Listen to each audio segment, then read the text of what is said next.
Everybody, we are back. We are here again. You made it to another stream. I'm very grateful that you did take time out of your day to kind of listen to me talk about sports, talk about things that are near and dear to my heart. So, as always, well, first thing is, I finally come up with a name for the pod. Not the pod, the stream, excuse me. Finally come up with a name for the stream, and I think I'm going to call it EJ's Table. I think that's what I'm going to go with.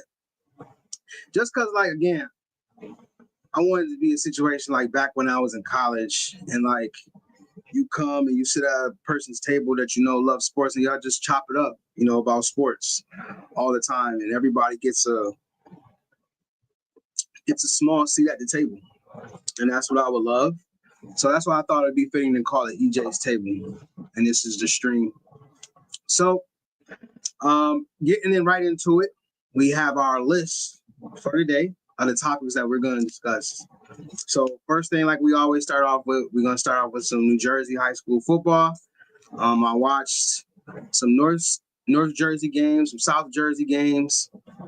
So we're going to be talking about both games that I watched. And then I also saw a question that is going around right now in New Jersey high school football about, is St. Peter's Prep contenders? Again, is St. Peter's Prep contenders? So I'm going to be answering that question today. And y'all got to stay tuned and see what I think. Because that's like been a really hot button topic, just because St. Peter's Prep is having an outstanding year. And now they're in a situation where, they're getting ready to start playing the big dogs. They've already played St. Joe's and won. But then they're going to get to, I believe they have DePaul this upcoming week. And then they'll have Bosco right after that. So it begs the question, are they contenders? So that's that. And then we're going to talk about James Franklin. Hot button topic from last week. But as you guys know, Penn State fired James Franklin right after the Northwestern loss, who was at the time the worst team in the Big Ten. And after that game, it seemed like, the Penn State brass had enough. And AD, I believe his name is Patrick Smith. That's the name of the AD. Had enough and let James Franklin go. So I'll be, getting and discussing my thoughts with that. And then plus new coaching candidates that I would like to see Penn State go after. And then lastly, we're going to talk about the NFL. Ryan Calhan got fired. So we're going to discuss that a little bit. Going to talk about a couple news and notes. And we're going to be on Shedeur watch. And then we're going to talk about Monday Night Football. Some of the reactions from what I saw from both games. So we're going to get into that a little bit today. So as with every EJ's Table stream, we're going to start with New Jersey high school football. And this past Friday, I was able to watch, this past weekend, I was able to watch two games. I watched Don Bosco versus St. Joe's, which was a down to the wire, very thrilling game. Then I watched Washington Township versus Rancocas Valley. And so I will go with, I'm going to start with South Jersey first, because I haven't really been talking about South Jersey too much. So I'm going to start with South Jersey first. So then we'll get into the North Jersey matchup of Bosco and Joe, just because I watched that. I literally just watched it before I got on the stream. So we're going to talk about that one first. So starting with Washington Township versus they played Rancocas Valley. And coming into this game, I believe Washington Township was undefeated, and Rancocas Valley had lost one game. Quarterback Savion Adams from Rancocas Valley had just come off of a knee sprain, so this was his first game back. And so, quite naturally, you expect the offense to look a little bit different, and it did. But again, I was able to get a clear shot of what I liked from Washington Township. And one of the things that I loved about Washington Township is how they attack Rancocas Valley. At the beginning of the year, I was, raving and bloviating about how, Rancocas Valley had all this talent, and they do. And I was seeing throughout this entire game that on both sides of the ball, they have, skilled players that can, get the job done and that can be explosive and outstanding. So in this game, Washington Township chose to attack Rancocas Valley through on the ground. And they had, I think Washington Township has a team full of seniors between the quarterback called Aquino is his name. You got Paris Pratt. You got, I don't think Darian Stewart. Yeah, Darian Stewart. He is a senior. Darian Stewart. Just their entire Jordan Palmer on their line, just their entire team. In terms of the guys that are contributing, they're all seniors and they're all very experienced players. And again, I was able to see this in this game. And one of the things that I noticed very quickly is I'm sitting there watching the game and I'm like, yo, why? Why does it feel like every time Washington Township is running the ball, they're getting 4 to 5 yards per crack? And they proceeded to cram the ball right down Rancocas Valley's throat the entire game. And I wish I could sum it up differently, but that's really what happened. Washington Township established their dominance, and I believe his name is Calhan Beeler. Really benefited from how the Washington Township offensive line really moved people in the run game. I believe he had 3 touchdowns. He had all 3 of them in the first half, actually. So just watching this game, I was able to see, besides Winslow and South Jersey, I think Washington Township definitely firmly has that number 2 spot, either them or St. Aug. I would say probably Washington Township, just because Washington Township has way better quarterback play. Just being respectful, they have way better quarterback play than St. Aug does. St. Aug may have more skill players, but I think Washington Township definitely has better quarterback play. And you can see, I'm not saying it's far and away better, but it's good enough to where they can, be serviceable in the passing game. And again, you have Paris Pratt, who's a dog who can get after it. And then you have Darian Joyner, who even set off this game against Rancocas Valley.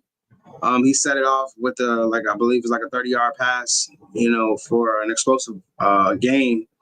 And again, like I said, just all across the board, they have experienced players who can get it done. And I think, they'll be in the mix, at the end for a state title. And on the Rancocas Valley side, again, the quarterback was coming off of an injury. Savion Adams sprained his knee. And you were able to see that in this game, how they really had to change what they do offensively to fit his injury. And if anyone has watched RV play, you know that Savion Adams is a dynamic runner. He has solid speed, and he's one of the more dynamic quarterbacks in the state of New Jersey.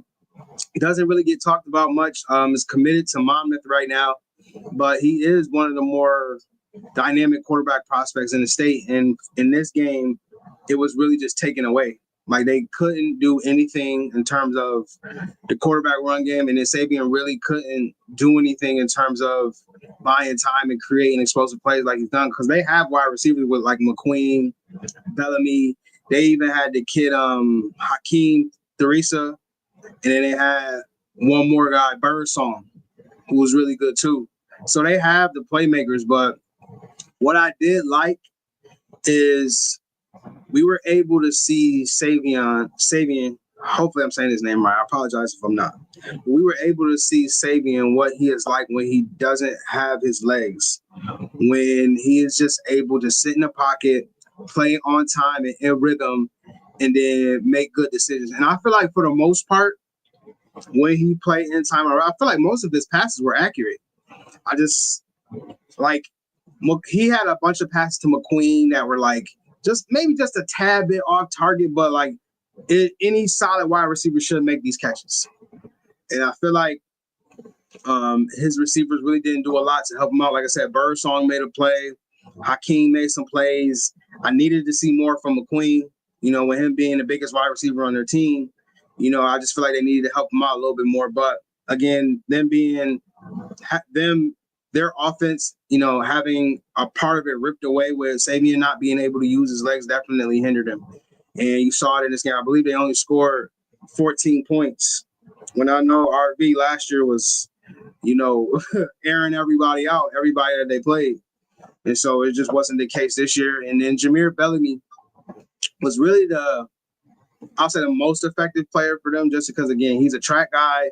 He's a track guy who isn't really a track guy, though. He's more of a football player than track guy, but he has track speed. And you saw it, very evidently when he has the ball in his hands, he can really make things happen. Shifty, fast in terms of acceleration and explosiveness. He can make things happen. He does have Division I offers. I believe he has an offer from Syracuse and a couple other Division I programs. So I think he's going to be used. I'm talking about Jameer Bellamy. I think he's going to be used like an offensive weapon. I think that's where he can make his hay. I know he also plays a little corner and safety too, but I think going to the next level, him being an offensive weapon, I think is where he is shine the most. But in this game, I was really impressed with the execution on the ground from Washington Township. I believe they scored. Hold on, let me look it up. I believe they scored 38 points. I'm trying to be, a solid analyst here and remember everything. Yeah, so they scored 38 points, and it was 38-17, and I don't really feel like it was that close. The one touchdown that Hakeem scored was in garbage time. And to me, I never count garbage time touchdowns. So, but shout out to Washington Township, man. I don't know. I hate to compare them to like all of Jersey. I'd rather just compare them to just South Jersey because I just don't know if they have the bodies up front to compete with all of the power. I was like, you had Winslow get up there and challenge Bergen, and we all saw what happened with that. So, I just want to keep, the comparison. I would love to see Washington Township play Winslow to see what that's like. Just because, again, Washington Township executes really well, really good team on the ground. It has serviceable quarterback play. So I would love to see, what that was like. So that was Washington Township versus RV. That was a snoozer, but, I want to make sure I watch all of the team that's in the New Jersey top 20. I'm going to pull it up real quick. New Jersey. Great. I'm just going to pull up my Instagram because I think as we get closer to playoffs, I want to make sure that I'm watching all of the teams in New Jersey so I can speak on them astutely. I hate not doing my homework. I hate not being able to speak astutely about certain teams. So, matter of fact, let me share my screen. Share screen, and we're gonna look at Instagram. There we go. Big share. All right. So right now, here are the New Jersey rankings, and here is the top 20. So we got obviously Bosco, Bergen, top 2 teams in New Jersey. Don't think anyone's gonna argue there. St. Peter's Prep and St. Joe's. Don't think anyone's gonna argue there. Winslow, DePaul, love it. I don't know. I would love to see Winslow and DePaul play each other. I'm really high on Winslow. I like them. I know they got ran over by Bergen, but Bergen is Bergen. And I would love to see Winslow go at it with DePaul. Ode to Penn. That's the team I have not watched yet, and I don't want to speak on them because I haven't watched them yet. Township, watched them. They execute really well. Solid run game. Team full of seniors, very experienced. So I'm okay with them at 8. St. Aug. Personally, I think Ramapo may need to be a little bit higher than just because if you watch St. Aug, you can clearly see if they had better quarterback play, they'd be a lot better. I can't remember the ones, Collier, I think is his name. The one wide receiver, Collier, and they had Clark Both of them came over from Camden Catholic to St. Aug, and they're both dynamic. And of course, they got Julian Turney, who just came back off from injury. But they have a lot of skill players and playmakers. So I think that they can hang. Ramapo, I have to watch too. Casey Gresser, I want to see what he's like. Red Bang, they're undefeated right now. With two freshmen really going after it, Ramir Rivera and Gabe Kemp. So I like them. I haven't watched Northern Highlands yet. And this will be my week to watch East Orange. East Orange is undefeated right now, and I want to see them play each other because East Orange plays West Orange, and that's always going to be a fun matchup. St. Joseph's I have to watch. Burlington Township I have to watch. Sayreville I have to watch. Paramus I'm going to watch, and then Mount Olive I'm going to watch too. Like I said, I don't ever want to BS y'all. Like if I don't watch a team, I'm not going to speak on them astutely. But everybody like that's in the top 10, maybe besides Glassboro, because I pretty much know what they did. I seen them last year a bunch of times, and so I'm pretty sure with the Sad brothers and what they have with those wide receivers too, they're really not diverting too much to that. So that's another team that if they had better quarterback play, they could be in a conversation for, but they're in the top 10, so that's not too bad. So, but I'm okay with this this top 10, these rankings, these top 20. So I'm really tripping. East Orange moved up. St. Joseph's moved up. Sayreville moved up. Paramus people are really losing out on Paramus and kind of losing love with them. But again, we'll see. It's the midway point, and there's still a lot of football to be played, concluding New Jersey playoffs. So we'll wait and see, right? And so that was the South Jersey matchup. So the next matchup that I was able to watch was Bosco versus Joe's, and that was a great game, winning in overtime, the whole shebang. I kind of want to talk about what I seen from both teams and what really stuck out to me. So on the Joe's side, one of the things that really stuck out to me was how their approach to offense. Now, I'm not sitting here saying that their approach to offense is bad, but you can see that they have a certain type of hindrance to the offense that they run. They use a lot of motion, a lot of jet sweep action, a lot of end arounds handle. They even had one end around here that got blew up. Like they create offense that way, and then a lot of their things are a lot of the throws are in the backfield or to the sideline, but they can't attack vertically. And if you saw in that game against Bosco, they tried to attack vertically with Nate Bailey, and it didn't work because Nate Bailey is a 5'8", 5'9" wide receiver, more like 5'8", and going up against a Maury McNeil, who's a 6-foot DB who can move and who is an aggressive player. So they tried to challenge down the field with Nate Bailey, and that's just not a sustainable way they're going to create offense. And you saw it in this game. I feel like their game plan was to try to outflank Bosco consistently, but when Bosco kind of got hip to that, I feel like Joe's didn't adjust the way that I wanted them to see, but they can't adjust because they're limited in what they can do on offense. They try to run the ball, but Keyshawn Bryant, even though he is a dog and he is a playmaker, he's not a true running back. He's more of an offensive playmaker, and he just happened to play running back. If you watch him run, like he'll stick with the blocking scheme for a little bit, but most times he's trying to bounce it outside. But that's because he's not a natural back. He's not a between the tackles runner. And I saw that so many times in that game, and, he wanted to consistently bounce it out.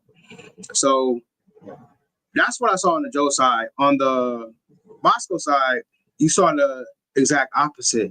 Because Bosco is able to, with their O-line, they're able to attack you in many different ways. They are able to expose not only every level of the field, but they're also able to take advantage of throwing the ball down the field and then up the sideline, right? And you saw that twice with Isaiah Alvarez, right, where he got one pass up the sideline, then he drew a flag for another. All right, those are the type of explosive plays that shift games. But the thing about it is, Joe's is not able to do that because they don't have. Matter of fact, Joe's does have the bodies on the outside. They just don't use, David Forrester for whatever reason. I don't know. I'm not sitting here saying I have some insight. I'm simply saying what the tape says. The tape says that they need to add some type of vertical element to their game. And with a defense like Bosco, you saw when you're just consistently going side to side and you're trying to out trick them and outflank them, like it's not gonna benefit you in the long run. You need to have a more sustainable way to create offense, and their running game isn't consistent. They have the one kid, I can't remember his name, Monasano, I believe his name is. I think that's what his name is. But I'm just not a fan of the way they try to create offense. I mean, you have to use the personnel that you have, so they're doing that to a certain extent. But again, you see when it gets tight that they're really hindered by not being able to create explosive plays down the field. They have explosive players. Obviously, Nate Bailey came back against Bosco, and you saw his presence, very early in what he brings to the table in terms of, I believe he had his first touch was like a wildcat touch, and then he was able to do some jet sweep stuff. He ran some traditional routes, and he got open. I mean, that's what he does. But obviously, he's a player that's more suited for the slot and not the outside. And then, like I said, trying to challenge Bosco on the outside, it resulted in Mason Geis throwing an interception, because it got tipped. I believe it got tipped. It hit Nate Bailey right in the face mask, and then it got tipped.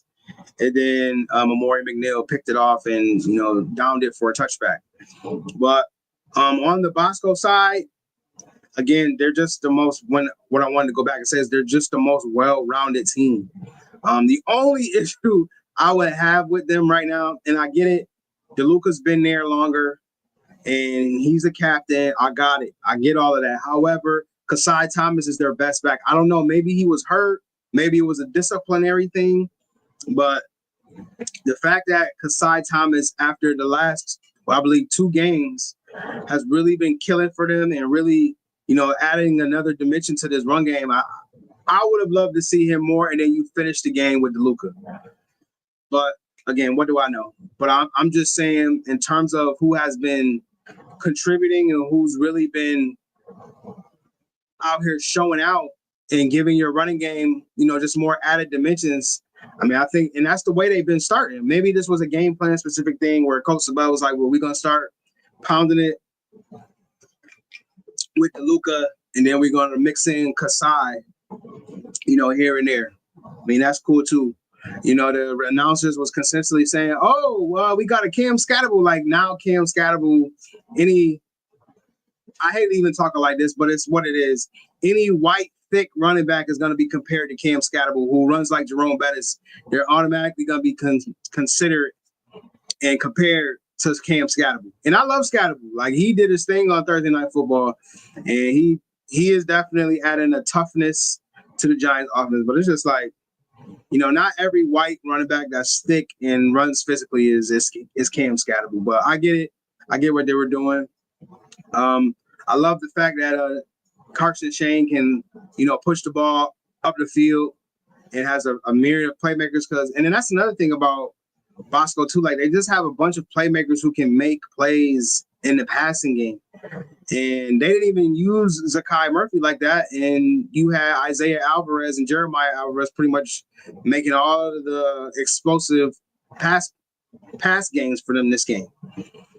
But to have a wide receiver like Zakai, who's also a power forward player, not really be into the offense too much like that, just a testament to what Bosco can do on a game-to-game basis and, what they're, doing and how many ways they can attack you. And then even JT Garassi, like, they're not even using him like that. They're really running the ball, taking the shots when they're there, and they're converting the shots too, which is really the difference in the game. The difference in the game really was and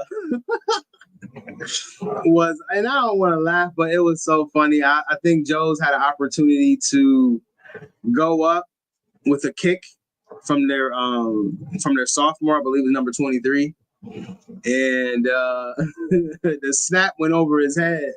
right? This was the last play of the game. The snap went over his head. And instead of like just falling on it and just ending the game, like he decided to not only pick it up, but pick it up and then try to throw it. And so I didn't really, I didn't really understand that. But I mean, it's so tough when things are moving so fast to make that type of split decision. But ultimately, Bosco came out with the win. I think they're the most well-rounded team in New Jersey. They won this game on a kick. The kid that's going to Yale to play, I believe he's going to play with Cross. But he's kicking now, and they think that he's going to be kicking for Yale. So we'll see. But Bosco definitely, again, asserting their dominance and showing why they are the best team in New Jersey right now. And I just want to say, too, it wasn't like Joe's got blown out in this game. It wasn't like, Joe's was never – they were in it the entire time. They just couldn't convert the opportunities, when they were there. And they were just like a couple plays away. And Joe's is a really good team, man. I believe they're 4-2 now. They got Nate Bailey back. And so obviously you saw that, Mason Geis is really comfortable with Nate Bailey. So, and then Stalin noted too. I don't want to, I'll be remiss if I don't mention what he did. They have a lot of playmakers who are like all around the same size and do the same thing. But David Forrester could be that one guy that can stretch it for him. But I don't know, for whatever reason, maybe he isn't panning out the way they thought he is. I mean, you can see it in the game. I mean, they have a 3 wide receiver set of Chaz or Taj Gray, whichever one of the Gray brothers, the one that isn't number 0, the one that's number 17.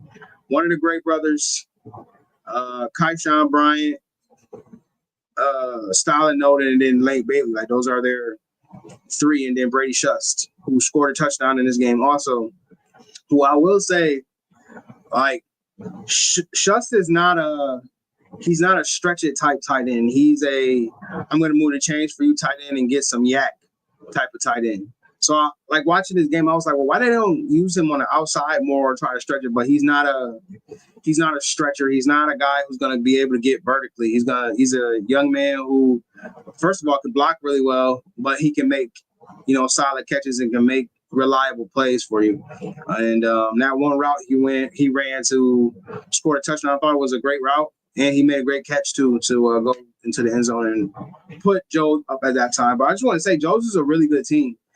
And I think, they'll be in the mix. They'll be in the mix at the end of this, and they'll show people, that even though they lost to Bosco and then they lost to another team, too, another Jersey team. I can't remember off the top of my head, but they lost to another team. Like, I think they'll still be in it. Like, this top 4 that I'm looking at, Bergen, Bosco, Peters, Joes, like those are the 4. Those are the 4. Which leads me to my next topic of, is St. Peter's Prep a contender? That has been the question that has been asked by the New Jersey pundits. Is St. Peter's Prep a contender? And I would say, yes, they are. Why? We're going to start at the most fundamental level with what Coach Bill Parcells says, and he says, you are what your record says you are. And their record says that they're an unbeaten team. The record also says that they can score points in a hurry. And they are a team that actually beat St. Joe's. Now, there are people that were saying in the comments on Instagram that, oh, well, Joe's team was all sick and they barely practiced, but they was out there. And we're not using that as an excuse. I'm sure Coach Augie Hoffman is not using that as an excuse. They were out there. The Gray brothers were out there. KJ was out there. Nate Bailey was probably the only one that was not out there for St. Joe's. Shuss was out there. Geis was out there. And then what's the name wasn't out there too? Lamar Best. But to be honest with you, I don't know how much of a difference he would have made anyway, because it's not like with Joe's. Just to go back to Joe's for a minute, I'm going to make a point about St. Peter's Prep. I want to go back to Joe's for a second. Mason Geis and Lamar Best, they're two different quarterbacks. Lamar, from what I've seen, is a run first quarterback. And what's funny to me, not funny, but what's ironic to me, is I was saying last year, because remember, Best started out as the starter and then he got hurt. But if you watch the games at the beginning of the year, and if you ever seen Lamar Best in real life, like he's not that big. He's not a big physical runner that can carry the ball 20 to 25 times a game. And that's what Jones was doing with him, running him like he was a big, thick quarterback. And he's not that. He's actually relatively small in stature. And he's small in terms of his frame, excuse me. And so I was like, yo, how much longer can they keep this up, running him the way that they're running him? And as you see, he is hurt. He pulled his hamstring or whatever, and he's been out. And even last year, he hurt his ankle. So even now, the injuries are piling up, and he's not really a passer like that, right? And so I say that to say, when Joe's played St. Peter's Prep, because that's St. Peter's Prep biggest win to date, we'll say. Like I don't really feel like he'd make a huge impact to where it would have shifted the balance again. They played St. Peter's Prep really tough. That was another game. They were in it all the way to the end. But just a couple key plays went here or there, and then there was one drive where quarterback Tyler Bell really went nuts, and he went 5 for 5 to most of them going to Hunter Watson, and then he put it in the end zone. And I say all that to say, St. Peter's Prep, in my opinion, they've scored 30 plus points in the last 3 weeks. They just got finished destroying Seton Hall Prep. I know I really can't take a lot from that game. The only thing I will take away from that game is that I'm seeing some of the stuff from Tyler Bell creep up again. This whole body language maturity thing. Like, they started off really slow, and even announcers were saying it too. It's just like, I don't ever want to hear the announcers say about my quarterback, oh, he looks disinterested or he doesn't look sharp and stuff. Like, as a quarterback, you have to be sharp. You have to set the tone. And again, I saw it in that game against Seton Hall Prep. Even though they're not like a perennial powerhouse, you guys probably knew they were going to run all over them and beat them handily. Like, you got to come out with that same intensity and that same swagger every game as if you were playing Joe's or Bergen or Bosco, and that's what I would love to see from him. And I didn't see that in that first half of the St. Peter's Prep game. But all that to be said, they're still a really good team. They're a very explosive team. What really makes them a contender to me is their ability to attack you in a multiplicity of ways. Those are always what you see from the great team, whether that's in high school, college, or NFL. They are always able to attack you in a multiplicity of ways. And St. Peter's Prep is able to attack you through the air and on the ground. And they pretty much run the same offense. But I feel like this year, obviously, with the addition of Abdul Toure, who is one of the top 2 or 3 backs in all of New Jersey, like, he adds more dynamism to that backfield. Even with Kyrie Barksdale, they start with him and they mix in Toure, and it is beautiful to watch. Like, when you watch it against St. Peter's, St. Seton Hall Prep, they really couldn't do much with that running game. In the O line, they have one 5-star. Please forgive me, I don't know how to pronounce his name. I'm just gonna say Olu. Like, he's a 5-star tackle prospect. But I feel like their line is good enough. Like, if they play Bergen or they play Bosco, I think they will be able to run the ball. And I'm not saying they're going to run ramp shot on them. I'm saying that they're going to be able to play good enough to create lanes, because what they probably are going to do against those teams is they're going to pass to run, which I think is a great opportunity, because that's another reason why I love St. Peter's Prep, is because they have playmakers on everywhere you look. They have playmakers. I don't want to say every level, but like on everywhere you look, they have playmakers. They have wide receivers who can make plays. Obviously, you have Hunter Watson, who a lot of people think is the best receiver in Jersey. Personally, y'all know I think Austin Busso is, but Hunter Watson, has 10 receiving touchdowns at the midway point of the season right now, and he is definitely a one-on-one merchant, and he is a tough cover one-on-one for any corner in New Jersey. And I would love to, I'm gonna love to see Hunter Watson go up against Phoenix Evans. That is gonna be a matchup I'm gonna be very anxious to see. So yeah, I mean their bevy of playmakers is deep.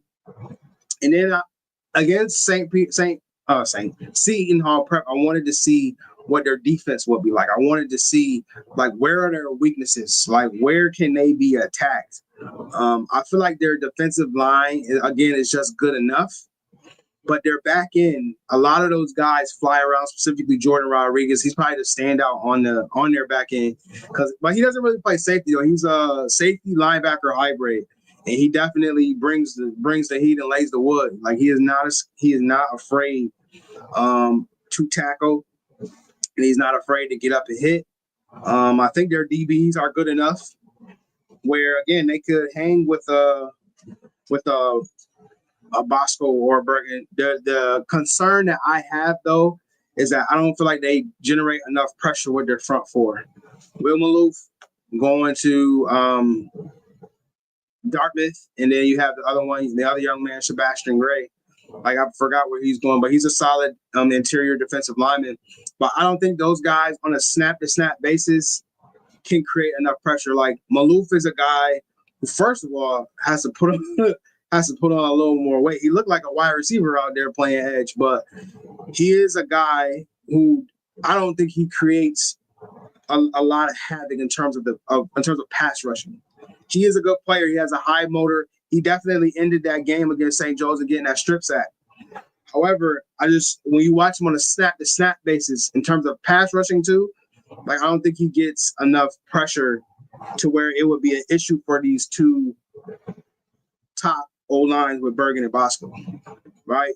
But where Bergen and Bosco are going to have trouble is, again, their ability to get it out quick, to run at a fast tempo, and then them being able to throw a bunch of different playmakers at you. And then on top of that, Coach Rich Hansen is not afraid to go for it and do what is necessary to win the game. He said he wants to be known as a coach that is analytical. And if you are an analytical coach, you believe in going for it on fourth down because you know that it raises your success level of winning the game.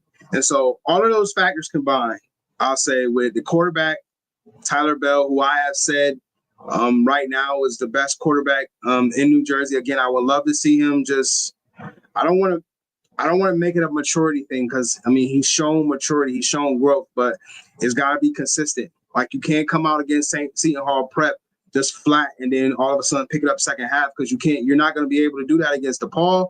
Definitely not going to be able to do it against Bosco or Bergen. So I would definitely love to see maturity in that aspect, making sure his guys is ready and we're not going to go. But when you watch Tyler, though, man, his ability to just, with a flick of a wrist, and I mean that, and it just flick his wrist, just be able to push that ball down the field accurately.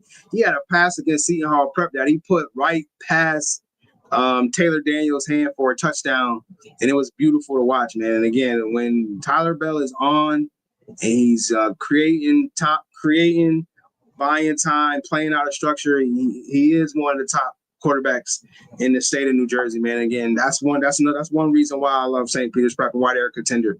Secondly, it's their bevy of playmakers, right? I don't think there is, besides the top two teams that we've named, there's not another team that is like 4 to 5 deep in terms of playmakers, and that's running backs and wide receivers. And then even when you look at their bench, like I like Hudson Pritchard. Like he could come in and make some catches for you. And then that one kid, Trey Williams, he scored a touchdown against Seton Hall Prep.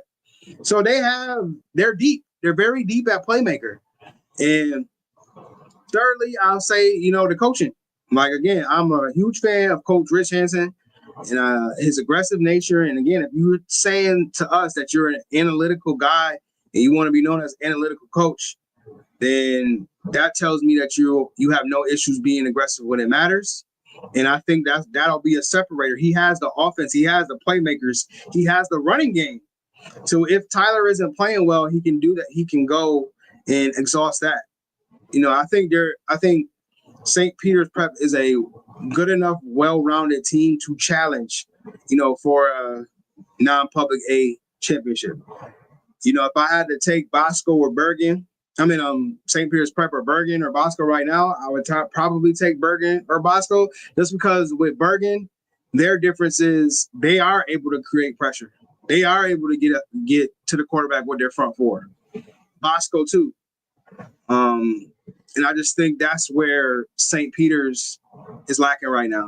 Just on the defensive line, being able to consistently create pressure. And they have two guys, but I want to see them step up and be consistent and be a dominant run attack. So to answer New Jersey's question about is St. Peter's Prep contenders, I say yes, because they're a very well-rounded team, well-coached team, and they have a bevy of playmakers that allows them to capitalize in the passing game and in the running game, and their offensive line and their defense. They're good enough to compete with these bigger teams. So I'm anxious to see what they do this week against DePaul. Then I'm anxious to see what everybody's anxious to see what they do against Don Bosco, man. This is a exciting time at the top of the Big North. And I'm here for it all, man. Y'all know I love my New Jersey football, so I'm here for it all. So just wanted to talk about those couple things from New Jersey and wanted to give my analysis of what I've been seeing from some of the top teams. So, yeah, man, we're interested in all of these Week 7 matchups coming up. So as we progress and sojourn through my stream on EJ's table, we want to move to one of the biggest stories of the weekend, and that is Penn State firing James Franklin. And if you guys watched my last stream, I was very against it, and I'm still against it.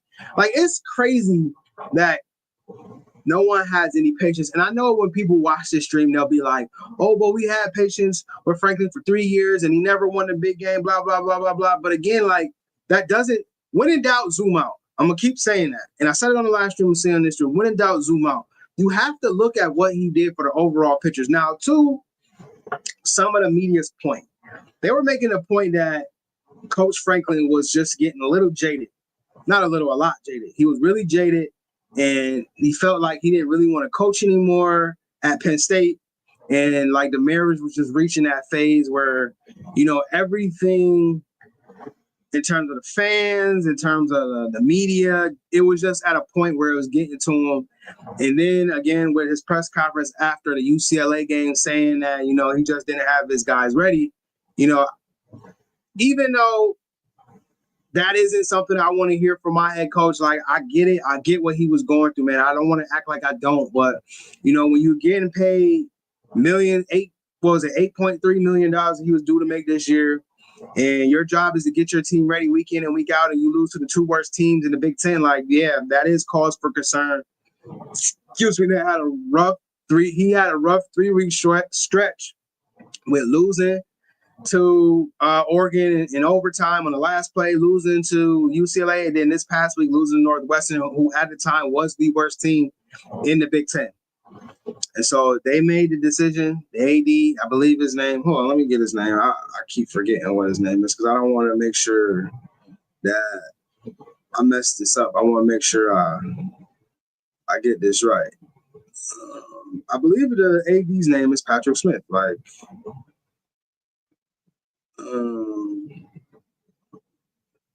Pat Kraft, not Pat Smith. Excuse me, Patrick Kraft. Patrick Kraft is the name of the AD. I don't want to forget that. So Patrick Kraft thought this was the time to move on from Coach James Franklin. And again, here's my issue with it, though.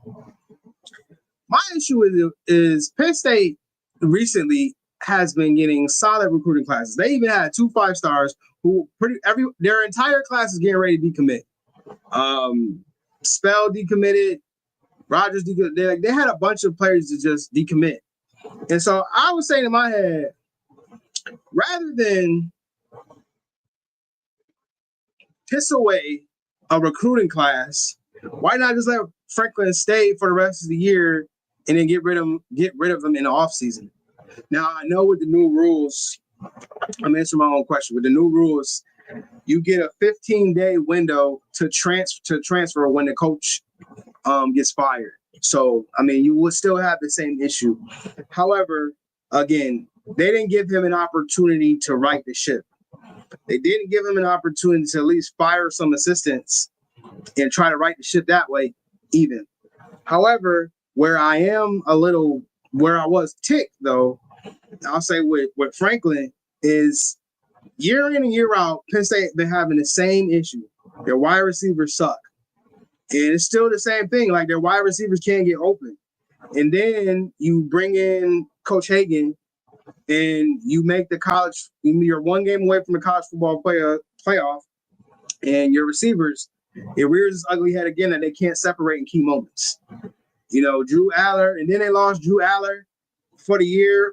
Like, everything was just going down for Coach Franklin. It was just going downhill. And listen, I didn't want to see Coach Franklin go because I think he did a good enough job to where he deserved the opportunity to try to right the ship. However, as many have said, I have been reading that Penn State, as I don't know if any of you guys know, but they signed a new apparel deal with Adidas.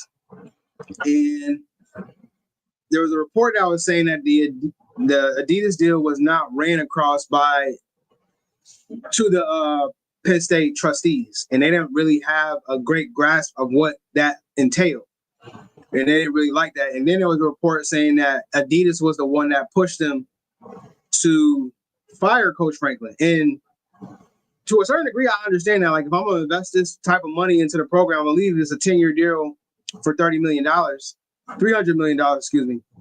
I mean, I want somebody at the helm who is going to be able to bring and push the program forward in terms of winning big games, because that was Coach Franklin's biggest knock. It wasn't recruiting. It wasn't that he couldn't win the Big Ten, because he won the Big Ten one year. It wasn't that he wasn't winning consistently, won 10 games. I believe it's like 5 or 6 years in a row. It wasn't winning. It was the fact that he couldn't win the big game. He couldn't beat the Ohio States, couldn't beat the Michigans. He couldn't win the big game, or Oregon too. That was his only big knock. And so if I'm Adidas and I want to invest this type of money into this program, we want a guy at the helm who they feel confident investing this money to. And again, I know they're saying that Adidas didn't pull no strings, but listen, what we know is that these sneaker companies, they really do move things. And where there's, in my opinion, especially with these reports, when there's smoke, there's fire. So do I think Adidas has some type of involvements? Absolutely. Adidas is on the rise. They are, like, honestly they might have taken over Nike as the top sneaker shoe company, in the world right now. Even New Balance too is like creeping their head up, just because if you look at what the kids are wearing in terms of new footwear, like, they're all wearing New Balances.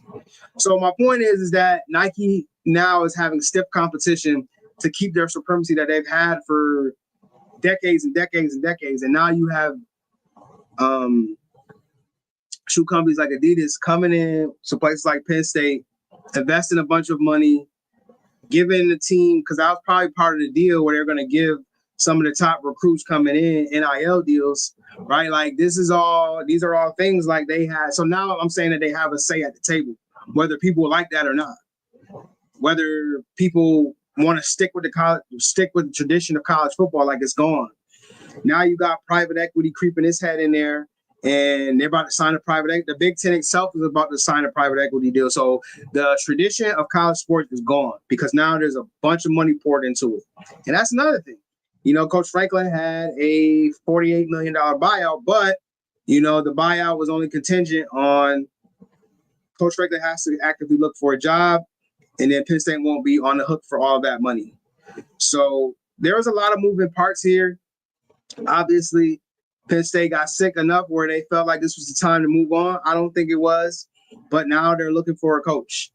And I have a list of candidates that I like. These are some of the ones I've heard, but these are the ones that I like. So it's a mixture of two. First name I heard was Coach Cignetti, Coach Kurt Cignetti from Indiana. The reason I don't think Coach Signetti is going to come there just because Indiana's on a situation where they're I believe they're number 3 in the AP polls now. So to me, Indiana is doing everything that I'm pretty sure Sig wants. I mean, they're spending, they're winning, they're about to be in the college football playoff again, and then Mendoza might win the Heisman. So he has built a solid roster, and even though Penn State is a sexier job than Indiana, I think Sig is gonna want to carve out his own lane and build up Indiana to where the Penn State job I don't think is as attractive. Obviously, money talks. We all know that. But Sig is building his own legacy at Indiana, and I kind of like him being in that spot. But they're saying that's the big swing hire. Second person I heard, which is the person, and right now the odds maker has him. I believe the odds maker has Matt Rule as plus 200 right now to be Penn State's next coach. And, after listening to what Matt Rule said in his press conference, it seems like he really loves Nebraska. The thing is, though, he did say something that was very interesting. He said that basically when he was talking to the brass, he would like for Nebraska to go against their tradition, and he wants them to spend. And he wants them to spend like the top teams in the Big Ten are, the Ohio States, the Oregons of the world, spending like that. And you even see Greg Schiano, talking a little bit like that. They're trying to spend. So, these coaches are now seeing what they have to do to compete in a conference like the Big Ten. And so Matt Rule is saying yo, I need y'all to get on board with me so we can spend this money to get these rosters that are $20 million, $30 million deep, and not so much on the rev sharing side, but, getting these NIL deals to offset the rev share money that they can, because they can only share up to $20.1 million. So they have to go in on the third-party NIL dollars. So, but Matt Rule is looking for Wisconsin to spend. And so the question is Wisconsin going to go away from their tradition and spend heavy for a competing roster in the Big Ten? Or are they going to continue to just do what they've been doing? Coach Matt Rule is a program builder. He's built a program up at Temple. He's built a program up at Baylor. Didn't work out in the NFL, but he would be a nice hire for Penn State. And if Penn State is willing to spend, which it looked like they are, if they ready to spend, I mean, Matt Rule could definitely be a guy that is, in the running and for that job. So I like Matt Rule. I think he's a good recruiter also. So, I mean, that'd be a good fit. But again, it's just all about, he said that he's happy in Wisconsin. He said that he wants to build that program. But you're also saying if they don't spend, Matt Rule is, you're also saying that if Nebraska's brass isn't willing to spend, that's not going to sit well with you, basically, is what he was saying. So, we'll see. So he kind of left himself open. He left himself open to the possibility. So that's the third one. That's the second one. Third one is Manny Diaz. Manny Diaz, who was the defensive coordinator from Penn State, went to be the head coach of Duke. People love him as a leader of men. I think he was a solid, defensive coordinator when he was at Miami. And solid recruiter. Everything you hear from the kids, they love Manny Diaz. So I don't know extensively about his background. I just know, that people love him in terms of being a leader of men, young men, and being a developer. So that was another name that was thrown out. And who was the fourth name that was thrown out? There was another name that I forgot. Hold on, I want to look this up because there was another name that I like. Oh, that was it. Then there's the fourth name. And the fourth name is who I want for Penn State. I want this guy. The fourth name that was given was my man, Brian Hartline from Ohio State. Now, if anybody knows, Ohio State is widely regarded as wide receiver use. A big reason for that is Coach Hartline. Nobody is familiar with Coach Hartline's background. Played for Miami and Cleveland, I believe it was, in the league.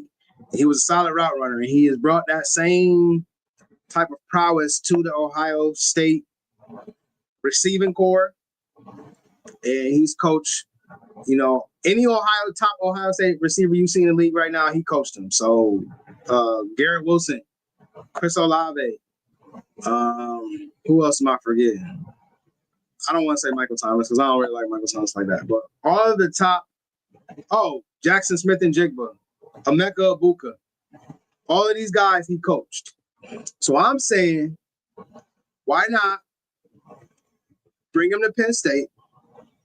He has strong ties in Jersey because he's got Quincy Porter. He got Des Jones.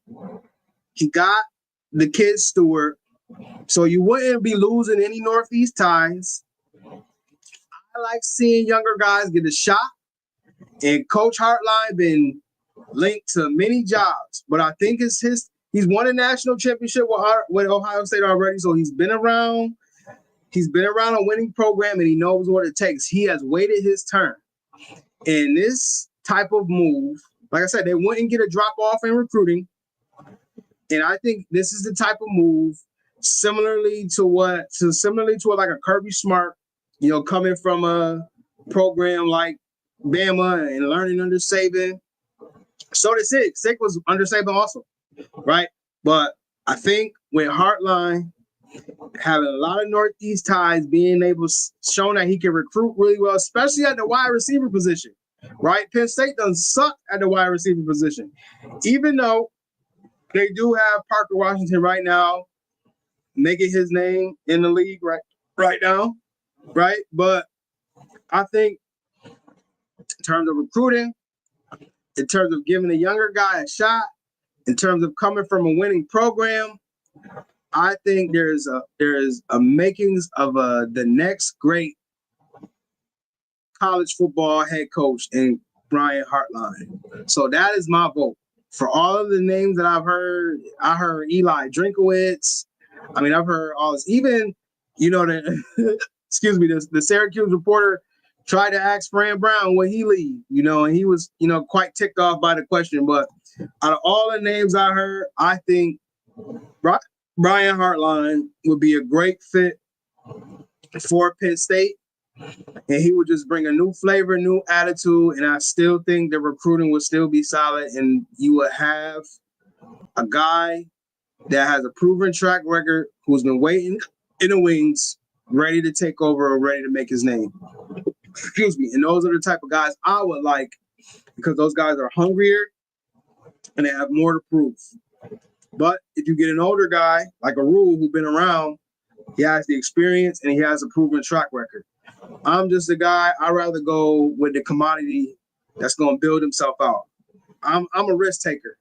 I don't know if Penn State brass is going to be a risk taker at this point or if they feel like Coach Hartline could take them in winning the big games in terms of the Big Ten championships and the college football playoffs. You may have more of that in Matt Rule, but Matt Rule hasn't done that either, though. He's just built programs. No one talk about him as a person, as a coach that has won national championships. So I think Coach Hartline would be the best fit for Penn State. So I would love to see that, happen for the Penn State Navy Lions. And as we near our other level of football, as we go to the NFL, we're going to talk about a bunch of news there. First and foremost, as we saw, Brian Calhan was fired by the Tennessee Titans. And see, this is the issue. When you don't have the top right, everything else just goes to turmoil. So the Titans fired Rand Carthon, I believe, like a couple months before the season. And then they hired John Burgani. And then now Ryan Calhan answers to Burgani now, who is not his guy, which is why I'm not surprised he got fired, right? But usually when you draft a number one pick, so they drafted Cam Moore, right?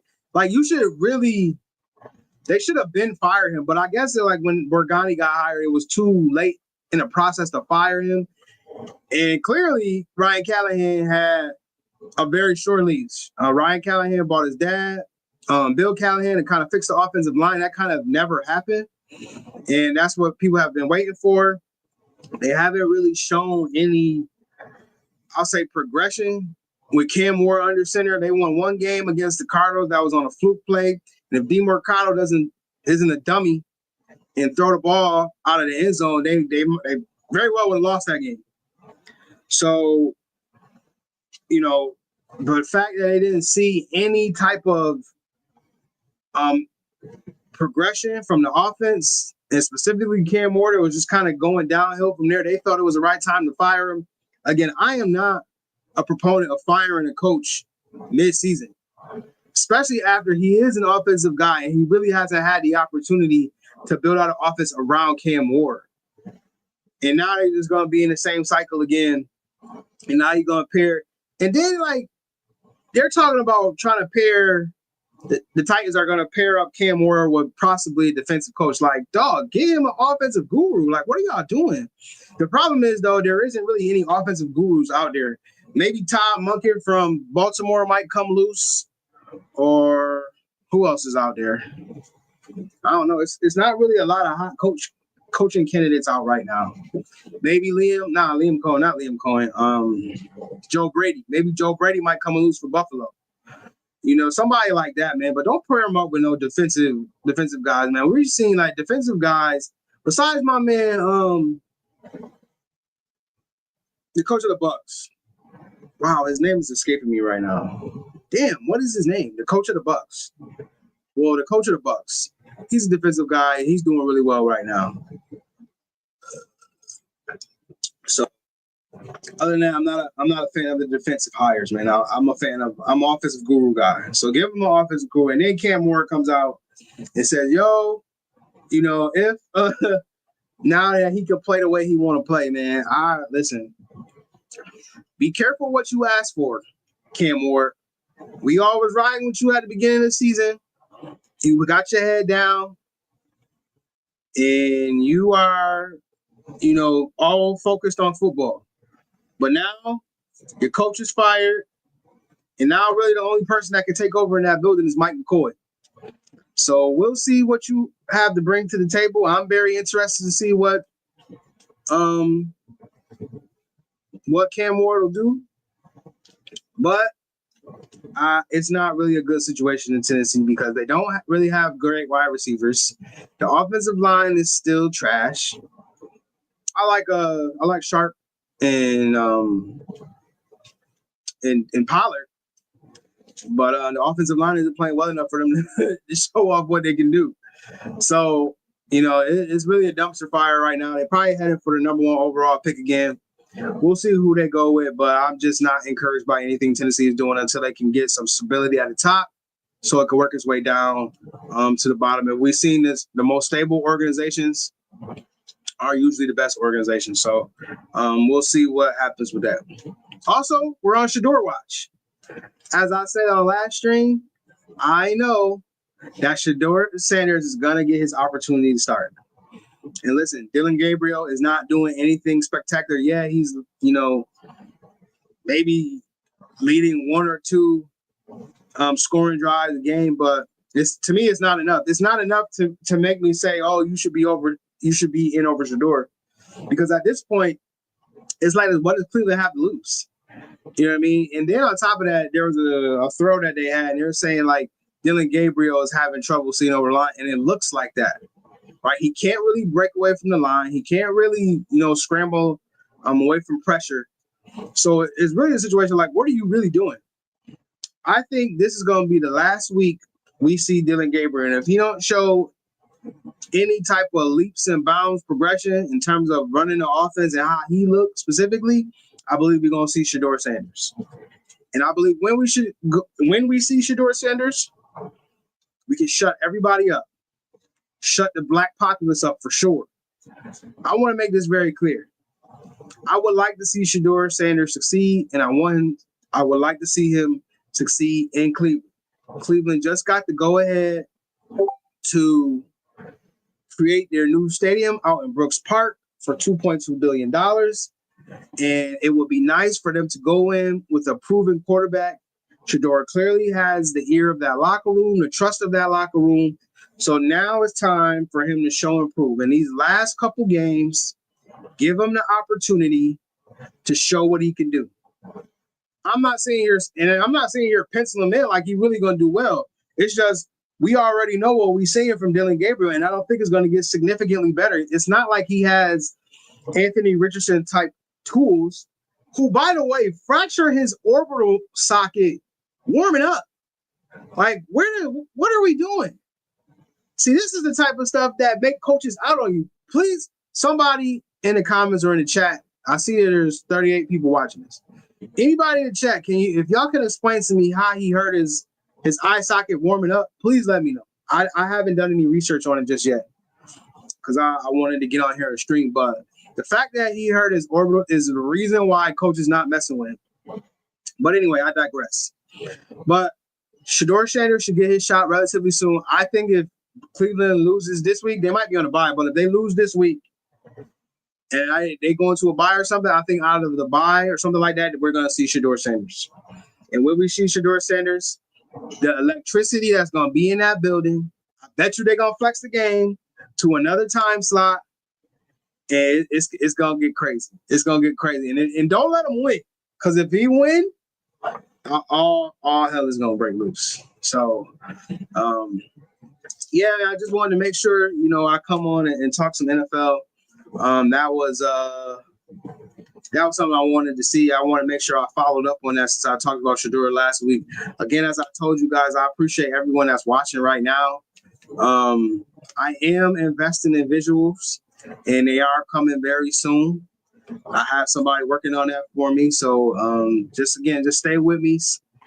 Keep coming in Tuesday at 6. I think I might start streaming later because I'm noticing, like, when I start at 6, nobody's here. But when I start going a little bit later, everybody seems to pop in around that time. So I might switch to stream at 8. But be looking out for my Twitter to see when I'm on stream for next Tuesday. But again, I thank you guys for sitting here watching me talk about New Jersey high school football. That's something I enjoy. So again, I needed an outlet to talk about that. So every stream probably gonna start with something New Jersey football related. Just because, again, we need to highlight these young men and highlight these teams in Jersey. So and then I'm always gonna talk about some college football. I have a newfound interest in college football because I would love to, permeate myself in that arena. So I'm definitely, trying to, do all of my due diligence. I love college football before, but I love it even more now. So definitely going to be some college football, and then also NFL, man. I always got to touch on a little NFL just because, again, that's where I started. I started covering the Bills. It's a great day when I control Bills Mafia. It's an amazing day when I ain't control them today. But, yeah, it's great, man. And, again, I'm going to keep getting on here every Tuesday streaming. Probably going to go a little later. I might go 7:30 next week. And, just keep staying tuned. Keep locking in with me, and I'll see you again on the next stream.